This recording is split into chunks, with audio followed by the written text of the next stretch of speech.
What's happening? Landlord from Alabama here, back with another video. And today, man, we finna talk about James Washington, the free agent coming straight up out the Steelers. Now let's see if that can turn him to a killer. Let's go. Okay, maybe you was tired of living nefarious, so you needed to cleanse and you needed to go live with the monks and meditate for the whole free agency.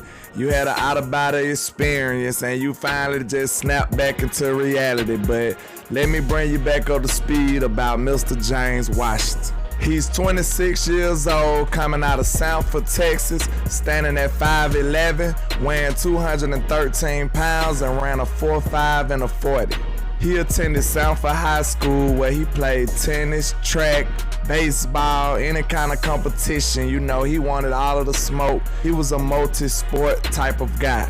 He then committed to Oklahoma State, where in 2015 he made second team All Big 12, and the following 2 seasons he made first team All Big 12. And out of 52 games, he had 226 catches, 4,472 yards, and 39 touchdowns. He was definitely one of those guys. He was in his bag. He was one of the better receivers in the league. And in his last year as a senior, he won the Biletnikoff Award, aka the best wide receiver in the nation. I didn't know this, but he actually had a pre-draft visit with the Dallas Cowboys in 2018.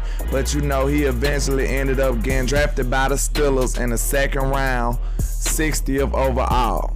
Coming into Pittsburgh as a rookie, you know, AB was the star. He was the main guy of the show. They also had Juju Smith-Schuster, and you know they had the GOAT, Ryan Switzer. You know, the wide receiver the Cowboys drafted out of UNC. But him coming in as a rookie, he only reeled in 16 catches, 217 yards. You know, I'm pretty sure most of the targets, most of the passes was going to Mr. AB. His rookie season in 2019, you know, that's the year that AB got into it with the Steelers. He ended up getting traded to the Raiders, and you know, Mr. James Washington had his best year. He had a coming out party. That's not saying much because he only been in there 1 year. But he did record career highs, 44 catches, 735 yards, and 3 touchdowns. But his following 2 years was kind of lackluster, you know, a little subpar. He had a total of 54 catches, 677 yards, and 7 touchdowns in those 2 years combined. I'm not sure if it was him just not being that good, or the Steelers not being that good, or Father Time catching up to Mr. Big Ben, but he didn't have too great of a year. And you know what happened this year in free agency? The mighty Dallas Cowboys brought him in for a cup of coffee, a 1-year deal, a prove-it deal. But when you look at the film, Mr. Washington is not the tallest guy in the world, but he does go up aggressively and high points the ball. He doesn't mind going across the middle. He's a tough player. I seen him stiff arm a guy to the ground.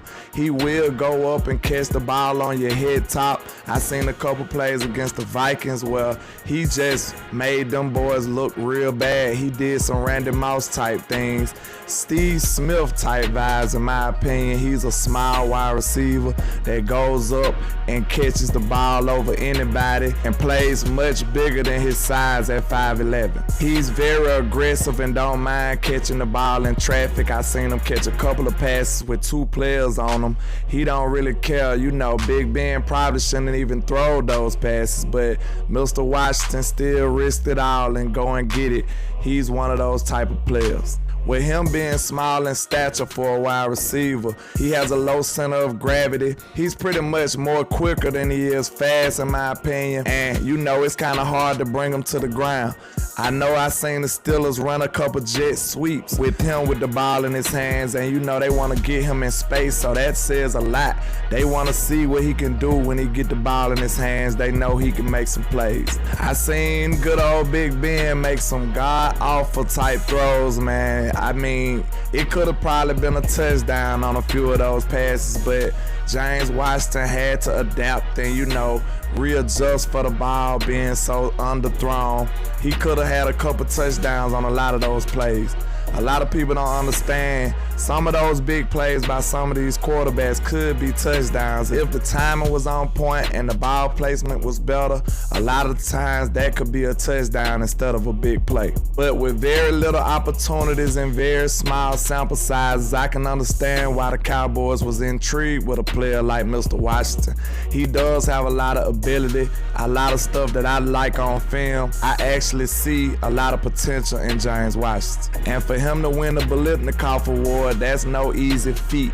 That's really not nothing to sneeze at. A lot of players don't even get close to that type of level, and he deserves a lot of credit being able to accomplish that coming out of Oklahoma State. But honestly, my biggest concern about Mr. Washington is the lack of opportunities I seen him have.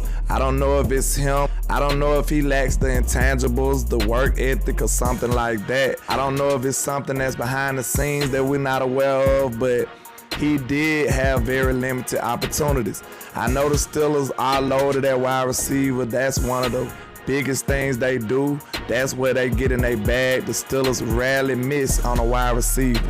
I even like the George Pickens pickup they got this year out of Georgia. He's a good wide receiver in my opinion. They got Claypool, Juju. Them boys always pick good. They rarely miss at the wide receiver position. So maybe they was just too loaded for him to get the right opportunities and get on the field. But I do know something was up. I really just hated that he really was limited in opportunities. Out of his whole career with the Pittsburgh Steelers, he only had 219 targets. And just to put that into perspective, man, Cooper Kupp had 191 just last year alone.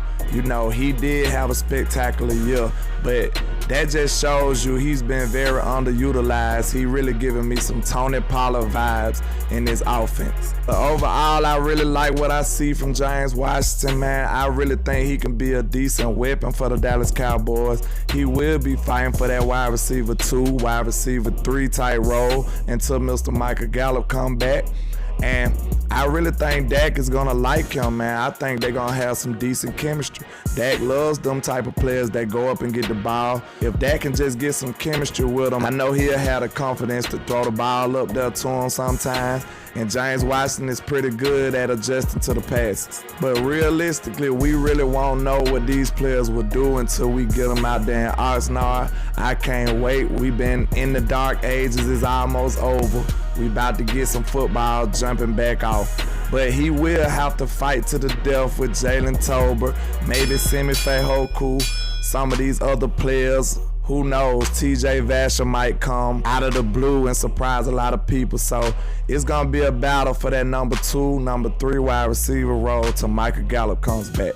But I can see James Washington being a very, very productive player in this offense with Dak Prescott being a number 2 or number 3. I think he'll fit in very well with the Dallas Cowboys. But that's all I got for you today, man. Just holla at your boy, Landlord from Alabama, with the same handle on all social media. And like I say, 1K, 1 love, Cowboys Nation. Let's go.